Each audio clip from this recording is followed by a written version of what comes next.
దేవుని పరిశుద్ధమైన ఉన్నత నామానికి నిత్యము మహిమ కలుగును గాక. నేటి వాక్య ధ్యానం కొరకు నహూము గ్రంథం 2వ అధ్యాయం. నినివే పట్టణం కొరకు, నినివే పట్టణం యొక్క దుస్థితిని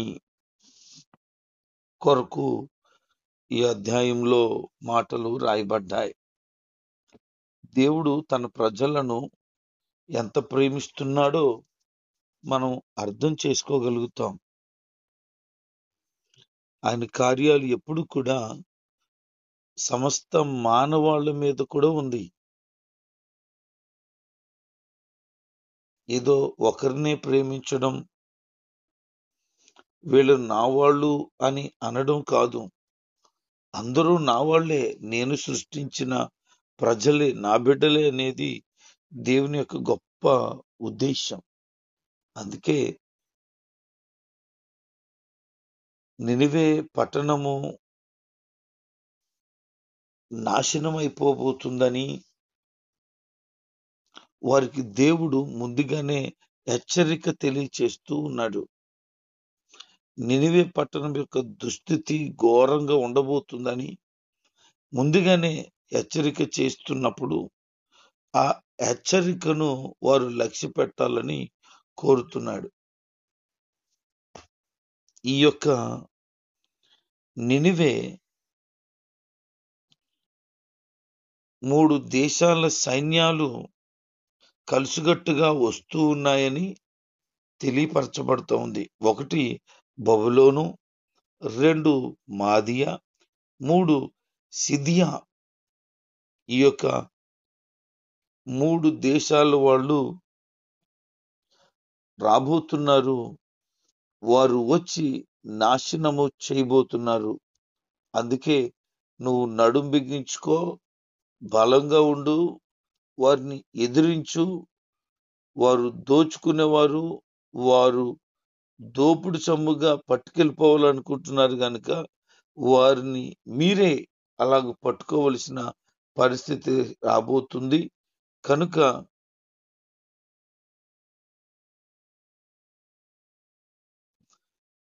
మీరు జాగ్రత్తగా ఉండండి ఈ నినివే పట్టణం గురించి అంటూ దేవుడు తెలియచేస్తూ ఉన్నాడు.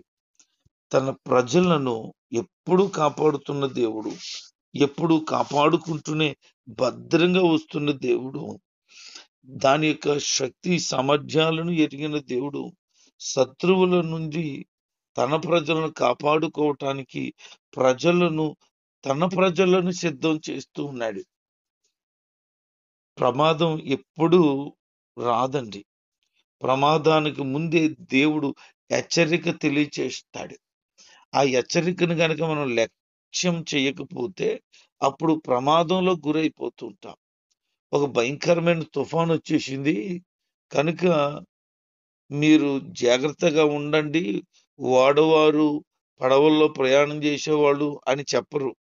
తుఫాను రాబోతుంది కాబట్టి మీరు ప్రయాణాలు మానుకోండి, చేపలకు వెళ్ళేవాళ్ళు, వేటకి వెళ్ళేవాళ్ళు ఆగండి, ప్రమాదం తీవ్రతంగా ఉంది అని ముందే హెచ్చరిక జారీ చేస్తారు.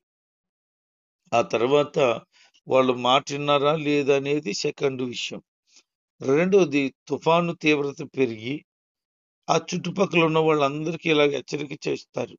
ఈ తుఫాను ప్రభావం వలన లోతట్టు ప్రాంత ప్రజలకు ముప్పుంది కనుక పలానా ప్రాంతం వాళ్ళు, పలానా ఊరు వాళ్ళు ఖాళీ చేయండి, లేకపోతే అప్రమత్తంగా ఉండండి అని హెచ్చరిక జారీ చేయబడుతుంది.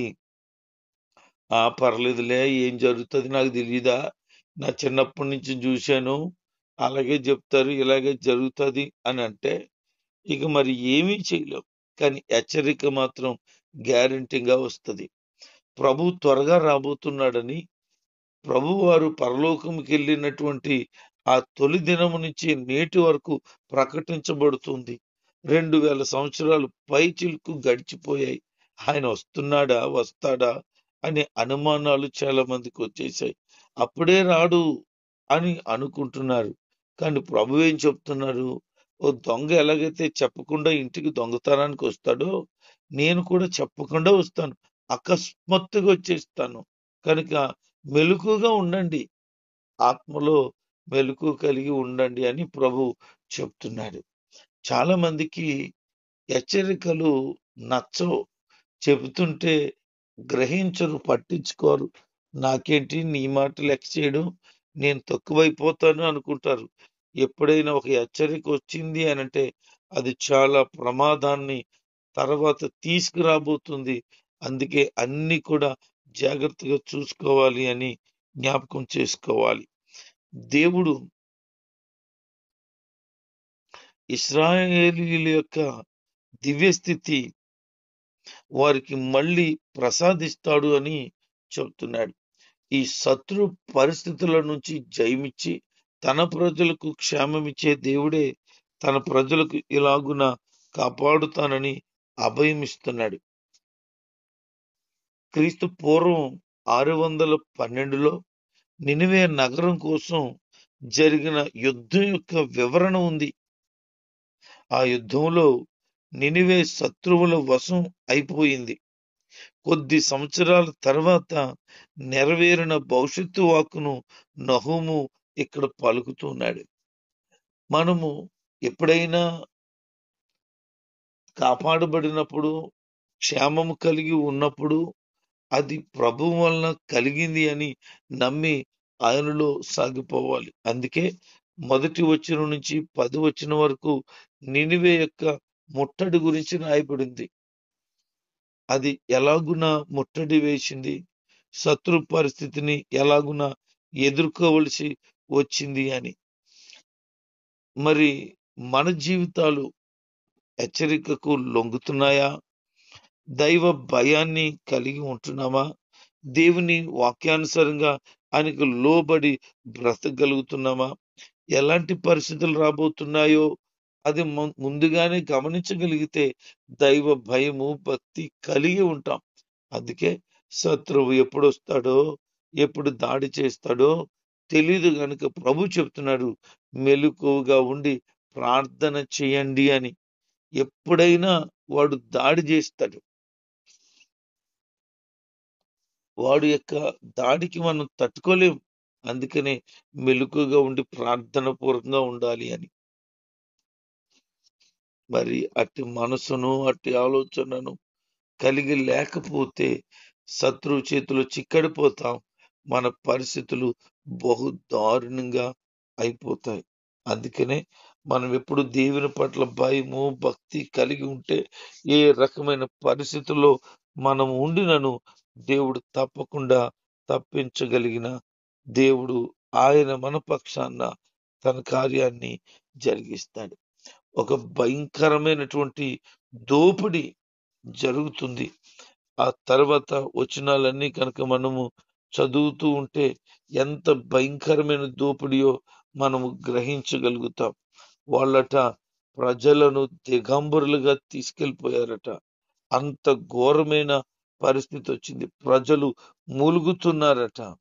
దాసీలు రొమ్ములు కొట్టుకుంటున్నారు. బాబోయ్, ఎంత పరిస్థితి అయిపోయింది అని. అంత దౌర్భాగ్యమైన స్థితికి, పూర్తిగా దిగజారిపోయిన పరిస్థితికి, వెండి, బంగారం సమస్తం కూడా కొల్ల పెట్టబడిన పరిస్థితి. అది సకల విధమైన విచిత్రములైనటువంటి ఉపకరణాలన్నిటినీ దోసుకుని లెక్కలేనంత పట్టుకెళ్ళిపోయిన పరిస్థితి. శత్రువు వచ్చాడంటే ఊరికనే ఉంటాడా? వాడు మొత్తం దోసుకొని పోతాడు. యెరూషలేము నుంచి యెరికోకు బయలుదేరాడు ఒకడు. మార్గమధ్యలో దొంగల చేతుల్లో చిక్కడ్డాడు. వాడిని కొర్ర ప్రాణంతో వదిలేశారట దొంగలు. వాడు వస్త్రాలు తీసేసుకున్నారట. ఇక కొర్ర ప్రాణంతో వదిలేశారంతే. వాళ్ళు దోసుకున్నారు, సమస్తమును దోచుకున్నారు. బహుశా వాడి దగ్గర ఏ వెండో బంగారమో ఉండుంటది అప్పుడు. అంత మాత్రమే కాదు, ఇంకా విలువైన వస్తువులు ఏమైనా ఉండవచ్చు. సర్వసాధారణంగా యెరూషలేముకు వ్యాపారం నిమిత్తమే వెళ్తారు. అమ్మడానికి గాని, కొనడానికి కానీ వెళ్తారు. ఒకవేళ కొనడానికి వెళ్తే సరుకులుంటాయి. అమ్మడానికి వెళ్తే సొమ్ములుంటాయి. 2 ఏదోటి ఖచ్చితంగా ఉంటాయి. అతను తిరిగి వస్తున్నాడు. అంటే అక్కడ వ్యాపారం గాని, అక్కడ వ్యవహారం గాని ముగించుకొనొస్తున్నాడు. అతను ఎంతో కొంత కలిగి ఉన్నాడు. శత్రువులు దాడి చేసి అతని దగ్గరున్నది తీసేసుకున్నారు. ఇప్పుడు ఏం జేయాలో అతనికి అర్థం గాలేదు. దిక్కుమాలిన స్థితిలో చావు బ్రతుకుల మధ్యలో కొట్టుమిట్లాడిపోతూ ఉన్నాడు. మరి వాళ్ళు వస్త్రాలు మాత్రమే తీసుకున్నారు అని రాయబడలేదు. వారు వస్త్రాలు దోచుకున్నారు అంటే ఇంకేమేమి తీసేసుకున్నారో అది ఉదాహరణగా చెప్పబడింది. యేసు ప్రభువారు ఒక ఉపమానం చెప్పి వాళ్ళకి అర్థమవటానికి మంచి సమరయుడు ఎవరో, పొరుగువాడు మంచివాడు ఎవరో అని చెప్పాలనేది దేవుని ఉద్దేశం. ఈరోజు ఈ వాక్యం వింటున్న దేవుని బిడ్డలారా, ఒక సత్యాన్ని గమనించండి. ఏంటంటే దేవుడు శత్రువులకి మనల్ని అప్పగించడు. అప్పగించాడు అనంటే వాడు మొత్తం దోచుకొని పోతాడు. ఎంత ఘోరంగా దోచుకుపోతాడంటే ఇక చివరికి ప్రాణం మాత్రమే ఉండనిస్తాడు. శత్రువైన అపవాదికి దేవుడు యోబుని అప్పగించాడు.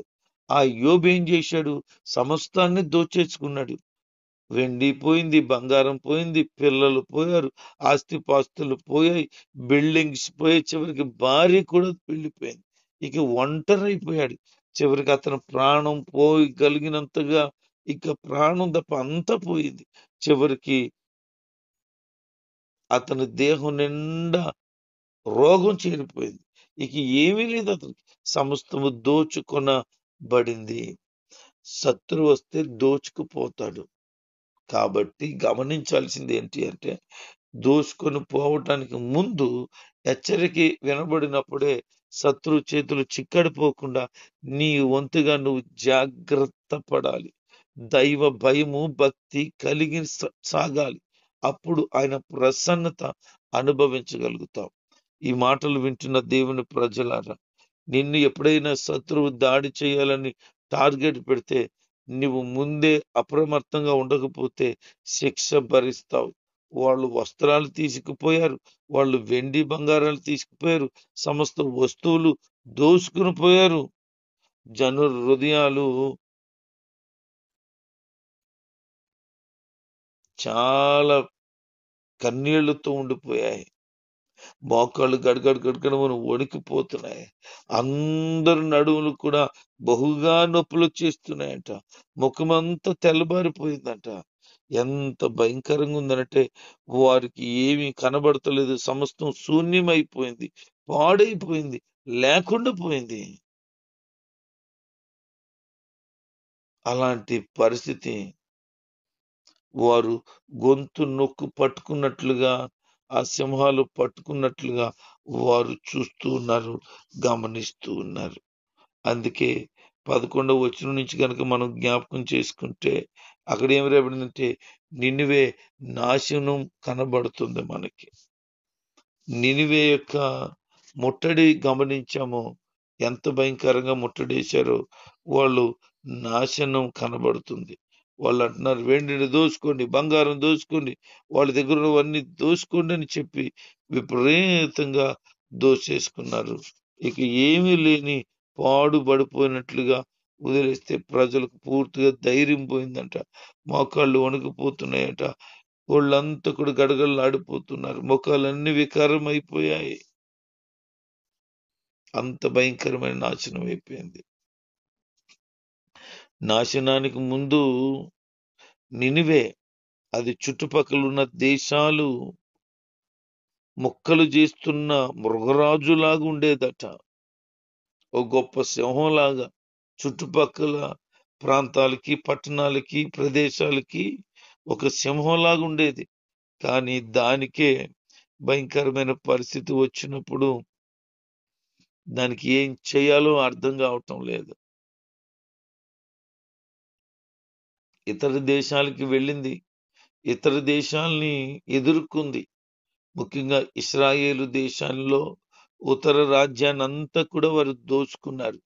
దేవుడు ఇప్పుడు వాళ్ళకి శిక్ష వేస్తున్నాడు. ఇదిగో ఇలా ఉండబోతుంది, జాగ్రత్తగా ఉండండి అని హెచ్చరిక చేస్తే అది విర్రవీగింది. నన్ను ఎవరు ఏం చేయగలుగుతారు? మేము ఇశ్రాయేలు దేశంలో ఉత్తర భాగాన్నే దోచేసుకున్నాం. మేము బానిసలుగా చేశాం. మేము గొప్పవాళ్ళము, మమ్మల్ని ఎవరు ఏమి చేయలేరు అనే ఒక గర్వం వచ్చేసింది. అంతే. గర్వము ఎవరికైతే వచ్చిందో నాశనం వెనువెంట రాబోతుందనేది గుర్తుపెట్టుకోవాలి. దేనిని బట్టి గర్వపడొద్దు బిడ్డలారా. నీకు ఉంటే సంతోషించు, దేవుణ్ణి ఘనపరచు, అంతే తప్ప ఉన్నదాన్ని బట్టి ఎప్పుడు కూడా గర్వపడకు. ఖచ్చితంగా ఉన్నదాన్ని దేవుడు తీసేస్తాడు. అందుకనే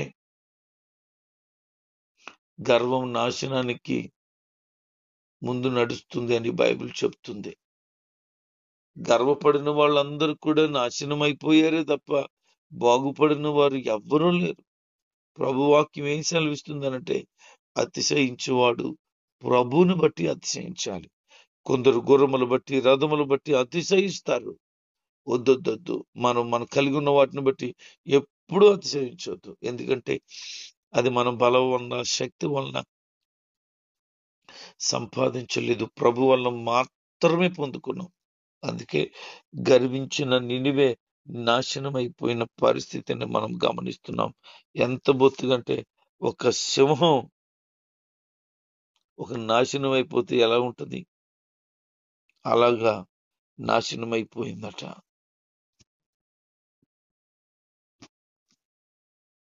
ఇక దాని దగ్గర దోచుకోవడానికి ఏమీ లేదు అన్నట్లుగా అయిపోయింది.